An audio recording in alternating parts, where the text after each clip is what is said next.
तो देवी देवताओं ने सबने पूछा कि what is the solution then, मतलब अगर ऐसा चलेगा तो फिर सब खत्म हो जाएगा ना। तो फिर उन्होंने कहा कि पहले 3 युग में आपको बहुत यज्ञ करने पड़ते थे, ब्राह्मण्स को आपको खाना खिलाना होता था, आपको एक डिसिप्लिन, एक रूटीन, एक धर्म को आप फॉलो करते थे। राम भगवान was an example when he came here to give that follow your dharma. वो धर्म के ऊपर चल रहे थे, है ना, मर्यादा पुरुषोत्तम, राइट। तो उन्होंने कहा कि पहले ये हो सकता था, कलयुग में ये इसका इंटेंसिटी कम हो जाएगा, लोग मंदिर में आना कम करेंगे, और अभी तो कलयुग की शुरुआत है, राइट, ये सब कुछ होगा। तो आप कलयुग में सिर्फ मेरा नाम भी बोलोगे ना तो भी काम हो जाएगा, समझ रहे हो। तो मैं आपको एक इजी एक्सेस दे रहा हूँ that even if you are not into your some spiritual routine, even if you're not spiritual, or you don't, आप मानो या नहीं मानो, बट अगर आप मंत्रा चैंटिंग कर रहे हो रोज, they create a sound, they create a frequency, they create a connection with your divine, कि आप उनसे सीधा बात कर सकते हो। एंड बातचीत से मेरा मतलब ये नहीं है कि as a 2 humans talking, universe बहुत अलग तरीके से बात करता है। Human doesn't communicate with words, universe communicate करता है फ्रीक्वेंसी पे, आपकी वाइब्रेशन पे हैं, कुछ एंजल नंबर्स भी, वो एक छोटा सा एक माइन्यूट साइन है that angel numbers are there, but बहुत सारी चीज़ें ऐसी होने लग जाती है that you understand in your life what is the existence and what is beyond the life. आप वो पूछने लग जाते हो, ढूंढने लग जाते हो।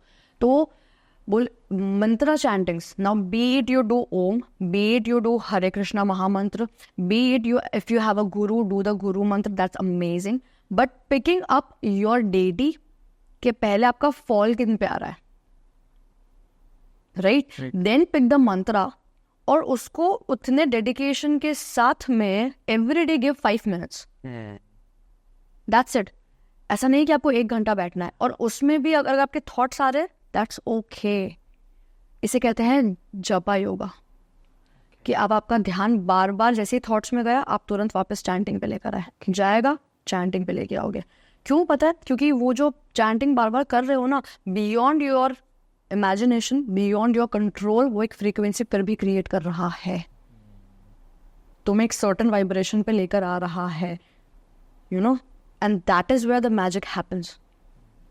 सो this is the easy access for Kalyug, कि अगर तुम्हें लगता है कि तुम लॉस्ट हो रहे हो, राइट, ब्रेन फॉग बहुत ज़्यादा है, क्लैरिटी नहीं है, डिसीजन मेकिंग्स में बहुत ज़्यादा केओटिक है दिमाग, राइट, तो इस आप एक दिन करने बैठोगे, आज प्रॉब्लम आया है, आज मैं लेके बैठता हूँ, this is not how it is gonna work for you. Prayers और स्पिरिचुअलिटी ऐसे काम नहीं करता है, आपको एक डिसिप्लिन दिखाना पड़ता है, एक डिवोशन क्रिएट करना पड़ता है उस डेटी के प्रति, तब जाके आपको वो चीज़ें और समझ में आने लगती है, और in spirituality then comes to you like this, because और this is the easy way to blank your mind. अगर आपका दिमाग बहुत ज़्यादा बोलता है ना, आपको लगता है कि meditation is not my type, chant as much as you can, even if you are driving, chant. जब कभी भी याद आया कि मुझे ओवर थिंकिंग हो रही है, चैंट। रात को सोने से पहले चैंट, सुबह उठो चैंट।